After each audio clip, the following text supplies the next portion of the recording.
Shalom adik-adik, yuk yang masih ngantuk cuci muka dulu, yang lagi bete-bete coba tenangkan hati dan atur nafas dulu.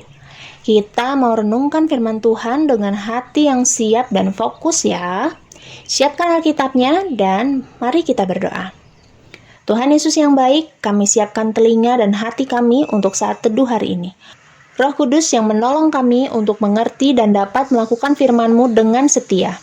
Urapi kami Tuhan Yesus, hanya di dalam nama-Mu kami sudah berdoa. Amin.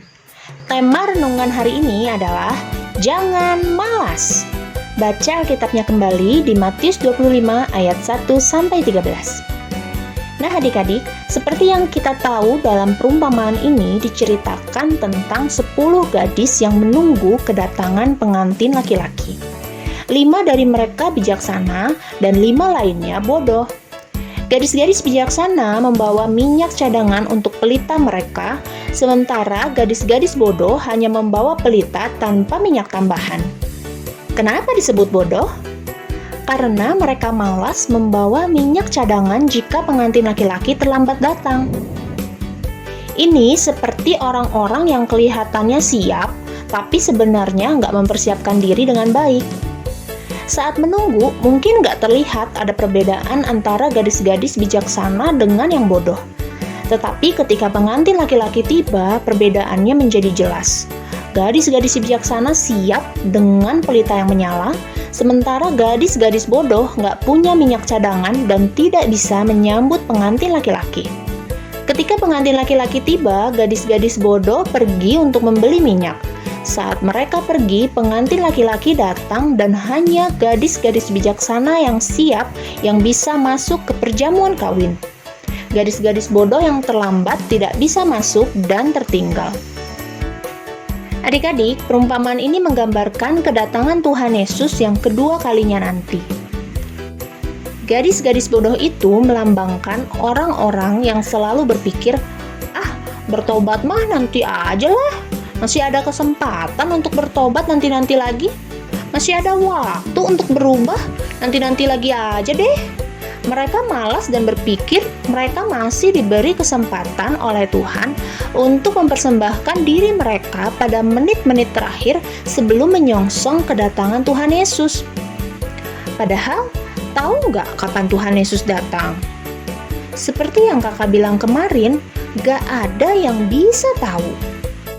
Nah, jadi apa yang bisa kita pelajari dari perumpamaan ini? Pertama, jangan malas.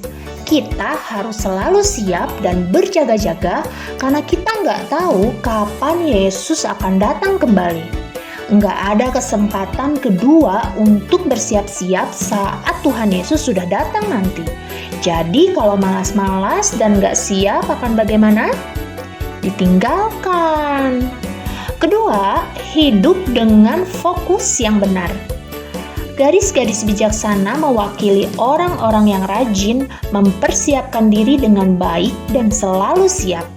Gadis-gadis bodoh mewakili orang-orang yang malas, hanya sibuk dengan urusan duniawi dan tidak memikirkan kekekalan. Kita harus selalu hidup dengan mempersiapkan diri untuk hari kedatangan Yesus. Rajin berdoa, menjadi berkat bagi orang-orang di sekeliling kita. Pertanyaan untuk direnungkan hari ini, apakah ada sesuatu yang kamu masih tunda-tunda untuk bertobat atau berubah? Masih males saat teduh misalnya, masih males berdoa, males kalau disuruh-suruh papa mama, atau sesuatu yang lain. Adik-adik, melalui saat teduh hari ini kita diajak untuk tidak menunda-nunda, tidak malas untuk bertobat.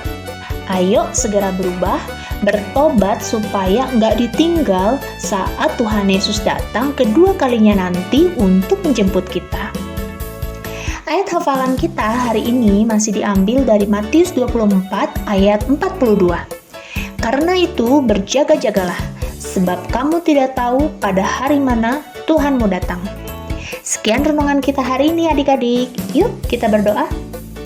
Tuhan Yesus, terima kasih Engkau mengingatkan kami untuk senantiasa bersiap, berjaga-jaga, dan gak malas menunda untuk berubah, bertobat, dan gak membiarkan hal-hal duniawi membuat kami lupa akan kedatangan-Mu.